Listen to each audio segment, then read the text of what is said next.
का जो कुछ करना पीटना था वो पूरा हो गया, टाँके वाँके आ गए। डॉक्टरों ने कहा नरेश काम पूरा हो गया। बोले अच्छा पूरा हो गया।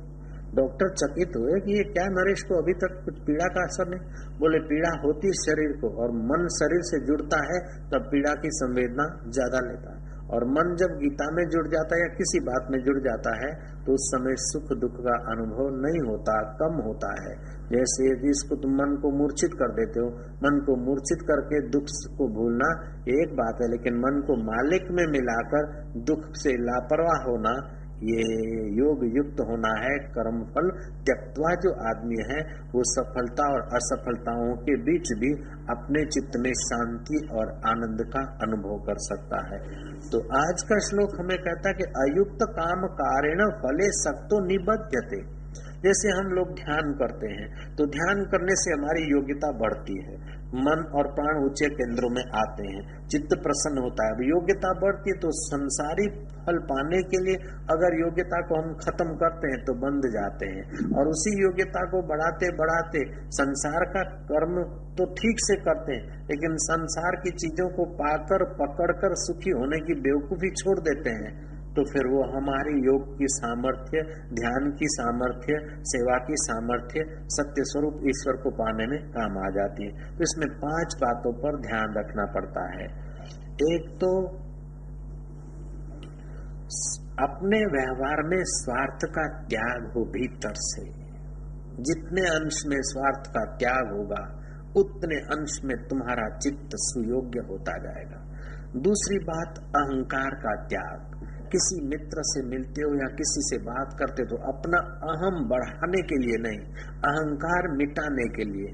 श्री रामचंद्र जी जब बात करते तो सामने वाले को मान देते और आप अमानी रहते हैं। जो व्यवहार में अपना अहंकार दिखाने की कोशिश करता है उसका मान नहीं रहता है। सुनने वाला हाँ हाँ वाह वाह कर लेता है, अंदर से अपने को तोल के रख देता है कोने में।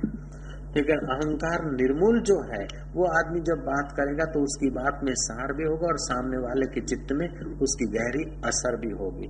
तो एक पहली बात है कि व्यवहार में स्वार्थ का त्याग, दूसरी बात अहंकार का त्याग, और तीसरी बात सत्य का आचरण करें। झूठ कपट बेईमानी से थोड़ी देर के लिए दिखता है लाभ, लेकिन अंत तो गत्वा दुख ही दुख होता है, अशांति अशांति होती। क्योंकि कोई भी चीज तुम पाते हो तो जिसका कारण अशुद्ध है उस कारण अशुद्ध कारण से शुद्ध कार्य हो नहीं सकता।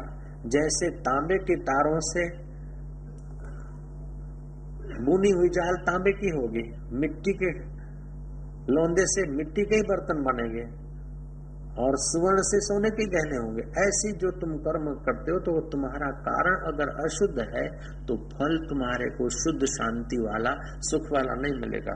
दिखाओ भले थोड़ी देर के लिए लाभ हो जाए, लेकिन घर में कोई बीमारी, कोई मुसीबत अथवा बुद्धि में कोई उल्टा निर्णय करके तुम्हारे धन को, तुम्हारे सत्ता को, तुम्हारे अधिकारों को तितर भीतर कराने के दिन जल्दी आ जाते हैं।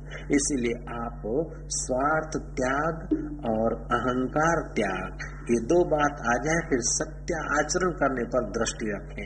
जितना हो सके मन से, कर्म से, वचन से अपने चित्त में, अपने अंतःकरण में, अपने व्यवहार में कपट न आए तो आपका अंतःकरण थोड़े ही दिन में पावन हो जाएगा और आप पर लोग भरोसा करने लगेंगे, और आपके संपर्क में आकर आपकी तो उन्नति होती है, इससे आपके संपर्क में आने वालों की भी उन्नति होगी। और सत्य आचरण से भगवान जल्दी रिझते हैं, भक्ति ज्ञान योग में बरकत आती है। और गीता में एक जगह आया है कि जो भक्ति का प्रचार करता है, गीता के ज्ञान का प्रचार करता है, वो मुझे प्राणों से भी प्यारा है। आप भगवान के अति प्रिय हो जाएंगे। जो भगवत चर्चा सुनते हैं, सुनाते हैं, वो भगवान के अति निकटवर्ती हो जाते हैं। उनका अंतःकरण जल्दी भगवत रस से, भगवत भाव से पावन हो जाता है। तुलसीदास ने कहा, जिन्हीं हरि कथा सुनी नहीं काना, श्रवण रंध्र एहि भवन समाना।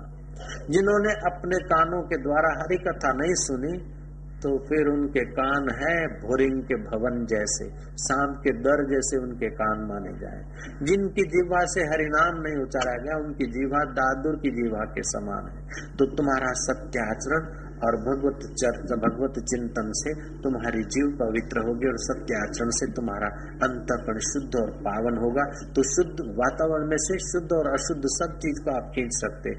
जैसे गुलाब अपना कुछ ले लेता है और मोतिया अपना ले लेता है गंध पृथ्वी में से, और चंपा अपनी गंध ले लेता है, ऐसी तुम्हारा अंतःकरण जैसा होगा विशाल वातावरण में से वैसी चीज तुम्हारी ओर आकर्षित होकर आएगी। तुम्हारा अंतःकरण में सच्चाई और स्नेह है तो अंतःकरण में जो सत्पुरुष है और स्नेह से पूर्ण है परमात्मा को पाए हुए पुरुषों के आंदोलन तुम्हारे अंतःकरण को और उन्नत करेंगे। और तुम्हारे जीवन में अगर पाप ताप दगा बेईमानी है तो आसुरी आंदोलन तुम्हारे अंतःकरण में सेट होते जाएंगे। तो तुम जिसको जैसा व्यवहार करते हो वैसा ही वातावरण तुम्हारे अंतःकरण में आमंत्रित होता जाता है। जैसे आदमी पानी पीता है, निकालता थोड़ी असावधानी रहती है तो पानी में जो क्षार तत्व पथरी हो जाती है, कुछ स्टोरेज हो जाता है, और ठीक से गाड़ी चलती है तो पथरी आदि नहीं होती है। ऐसे तुम्हारे कर्म करने की गति ठीक होती है तो कर्मों के बंधन की पथरी नहीं बनती है, और अगर ठीक व्यवहार नहीं होती तो कर्मों के बंधन की पथरी बन जाती जो पीड़ा देती है। ये पथरी तो ऑपरेशन करके निकाली जाती, लेकिन वो पथरी के ऑपरेशन के लिए 84 लाख बार जन्मना और मरना पड़ता है। इसलिए अपने अल्प जीवन में आदमी ऐसा काम करे कि 84 लाख जन्मों के बंधन कट जाए, और अल्प जीवन में ऐसा काम न करे कि हजारों जन्मों तक भटकता रहे, दुखी होता रहे। तो यहाँ भगवान कहते हैं कि जिसको युक्त कर्म फल त्यक्त्वा बनना है उसको 5 बातें ध्यान में लेनी चाहिए। एक तो उत्तम व्यवहार, स्वार्थ त्याग का। दूसरा अहंकार, मेहमान को खिलाओ पिलाओ, इसी से मिलो, लेकिन ये भाई साहब काम में आएंगे, ये साहब काम में आएंगे, इस भाव से मत मिलो। इस भाव से मिलोगे तो फिर वो मिलने में वो काम में आएंगे उतना नहीं आएंगे जितना निस्वार्थ भाव से मिलोगे तो काम में आएंगे। तो स्वार्थ रखकर जब तुम गिगड़ करते हो तो अंदर से छोटे हो जाते हो और तुम्हारा फायदा दूसरे स्वार्थी लोग उठा लेते हैं। तुम जब निस्वार्थ होकर मिलते और व्यवहार करते हो तो वो सामने वाले के हृदय में जो हृदयश्वर बैठा है वो तुम्हारे लिए ठीक उसको मदद करने को प्रेरित कर देगा। तो ये साहब मदद में आएंगे, ये साहब काम में आएंगे, फलाना काम में आएगा, ठीना काम में आएगा। इस प्रकार का आकर्षण से अंतःकरण मलिन करके जो व्यवहार किया जाता है वो व्यवहार का फल मधुर नहीं होता है। व्यवहार करो उत्तम ढंग से, स्वार्थ त्याग करके, स्नेह से।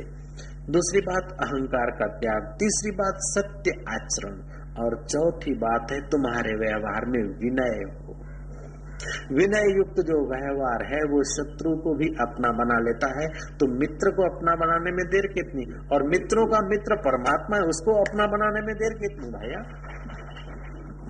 तो अपने व्यवहार में विनय हो, वाणी में विनय हो, व्यवहार में विनय हो। और 5वीं बात, तुम्हारे जीवन में प्रेम हो। जहाँ प्रेम होता है ना वहाँ परिश्रम का ख्याल नहीं होता। जैसे बच्ची अपने भाई को प्यार करती है, नन्हे मुन्ने 8 साल की बच्ची अपने भाई को उठाकर 4 मंजिल तक ऊपर ले जाती। अरे 10 मिनट पहले तो बोलती थी कि 1 लीटर दूध लाना, मेरे से नहीं उठेगा। ये 6-7 किलो का भाई को लेकर ऊपर जाती। बोले नहीं, इसमें कोई वजह नहीं, क्योंकि भैया में प्रेम है। जहाँ प्रेम होता है वहाँ बोझा नहीं लगता, और जहाँ प्रेम नहीं है वहाँ थोड़ा सा काम भी बोझा हो जाता है। तो मोह से बच्चों को पालना, मोह से परिवार को पालना, पति की सेवा करना या पत्नी को खुश रखना स्वार्थ से या मोह से, तो पति पत्नी एक दूसरे के शत्रु हो जाते हैं। लेकिन परमात्मा को प्रसन्न करने के नाते पति की सेवा करना और परमात्मा को प्रसन्न करने के खातिर पत्नी का पोषण करना, और बच्चों में जो परमात्मा है उसकी सेवा के खातिर, ऐसा नहीं कि बच्चे बड़े होंगे फिर हमारा सेवा करेंगे, हम बूढ़े होंगे बच्चे हमको कमा के खिलाएंगे। इस भाव से जो बच्चों को पोषता है तो उनके बच्चे